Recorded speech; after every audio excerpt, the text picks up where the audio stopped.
Ma question s'adresse au ministre de l'Éducation nationale. Monsieur le ministre, il y a quelques semaines, un syndicat a programmé un stage de formation destiné aux enseignants avec 2 ateliers en non-mixité raciale, c'est-à-dire réservés aux non-blancs. Cette formation propose de débattre de problématiques autour du racisme au sein de l'Éducation nationale. Je sais, monsieur le ministre, que vous n'avez pas la compétence d'interdire ce genre d'initiative et comme nous condamnons la méthode proposée. Cette méthode démontre un manque de confiance en l'autre, simplement parce qu'il est différent. Et elle dessert la cause de la lutte contre le racisme sous toutes ses formes. Cette conception étroite de la discussion ne peut aller de pair avec l'esprit d'ouverture et de partage qu'incarne l'Éducation nationale. Bien entendu, le combat contre le racisme est au cœur de la société multiculturelle, mais aussi au cœur des programmes scolaires. Les enseignants ont droit d'exprimer leur point de vue en toute liberté. Mais en même temps, je dénonce une forme d'hystérisation et d'instrumentalisation de cette polémique par une partie de l'extrême droite et de la fachosphère. L'éducation nationale mérite plus qu'une polémique stérile. En tant qu'enseignante, en tant que chef d'établissement, j'ai toujours combattu ces postures et ces idées.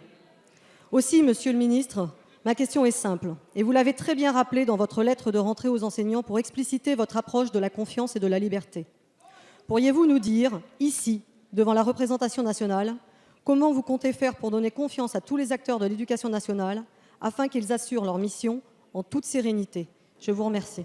Merci, Madame la députée. La parole est à Monsieur Jean-Michel Blanquer, ministre de l'Éducation nationale.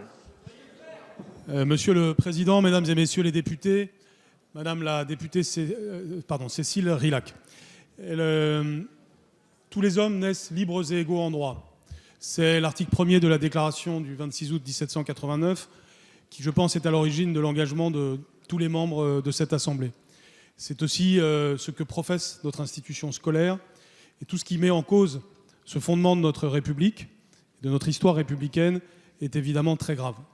J'ai évidemment pris connaissance avec beaucoup de tristesse de ce que vous venez de rappeler, c'est-à-dire de cette initiative prise par un syndicat d'organiser ces ateliers qualifiés, j'ouvre les guillemets, de non racialisés, et de racialisés aussi d'ailleurs. Je ferme les guillemets. L'expression même utilisée est absolument scandaleuse. Elle ne peut pas avoir sa place dans l'éducation nationale.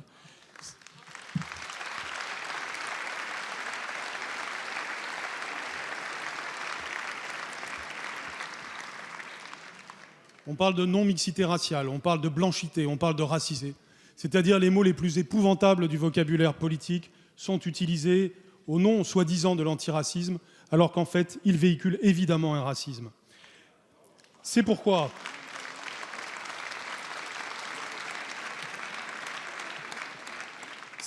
puisque ce syndicat a décidé de parler aussi de racisme d'État, que j'ai décidé de porter plainte pour diffamation à l'encontre de Sud Éducation 93,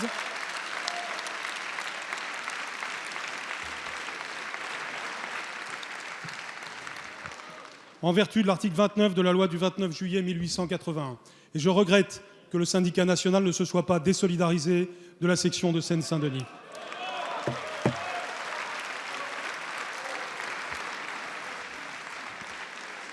Je porterai ces faits à la connaissance du procureur de la République pour qu'il donne les suites nécessaires. Je pense que nous devons avoir l'unanimité de la représentation nationale contre cette vision de l'homme. Merci. Monsieur le ministre.